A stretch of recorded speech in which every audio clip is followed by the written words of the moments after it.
អង្គការកម្មវិធីជួយកុមារអនាថានិងអភិវឌ្ឍ Scape នៃព្រឹកថ្ងៃទី 8 ខែតុលាឆ្នាំ 2003 បាន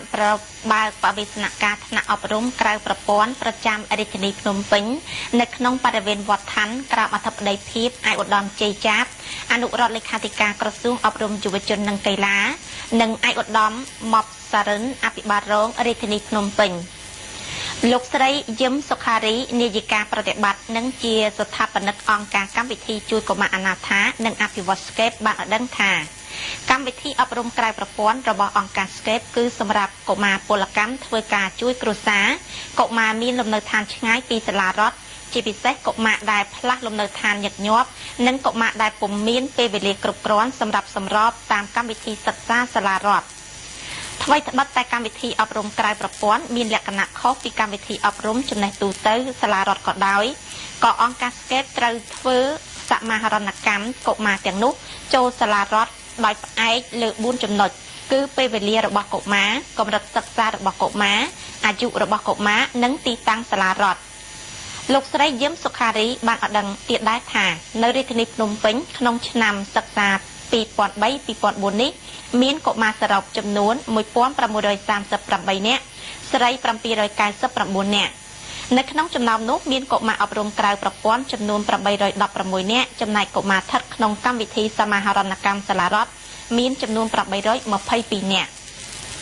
ថ្លែងបើកបរិសនការថ្នាក់អប់រំក្រៅប្រព័ន្ធនៃឆ្នាំសិក្សា 2003-2004 នៅរាជធានីភ្នំពេញ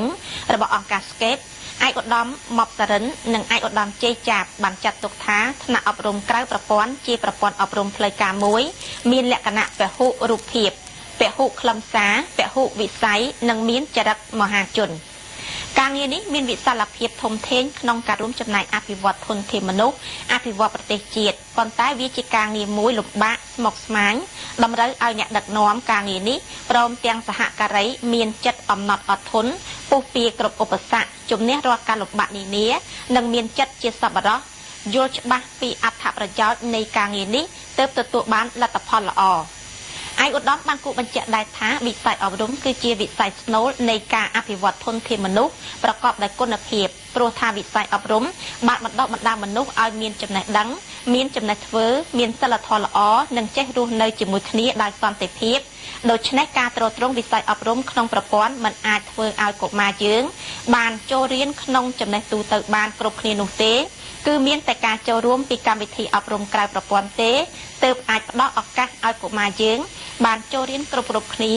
មានន័យថាការអប់រំក្នុងប្រព័ន្ធនិងការអប់រំក្រៅប្រព័ន្ធត្រូវធ្វើឲ្យស្មើគ្នាបន្ទាប់មកឯកឧត្តមជ័យចាប់និងឯកឧត្តមម៉ាប់សារិនក៏បានចែកនៅអំណោយជាសម្ភារៈសិក្សានិងសម្លៀកបំពាក់សិស្សដល់កុមារទាំង 1638 នាក់ផងដែរ